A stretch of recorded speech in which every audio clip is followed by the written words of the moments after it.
dairy-free ice cream. You know you lactose intolerant anyways. This has to be one of the easiest and most delicious vegan ice cream recipes I've ever tried. And the base of it is just 2 ingredients. And it also doubles as whipped cream recipe.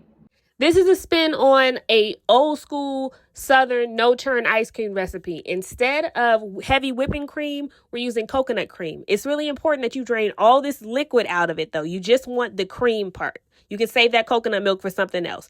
You're gonna dump it in a bowl and use a hand mixer to whip this coconut cream. This is the part that doubles as whipped cream, okay? It's not gonna be sweetened, but after you whip it to this texture, this is a delicious coconut whipped cream. You can put it off to the side before you freeze this. Now to sweeten it and to give it more of a rich ice cream flavor, I'm adding in coconut condensed milk. And you're going to whip that in until it's nice and buttery smooth. This is what the final product should look like. You could leave it like that, but I want to add in some cookies just because I want to add a little razzle dazzle.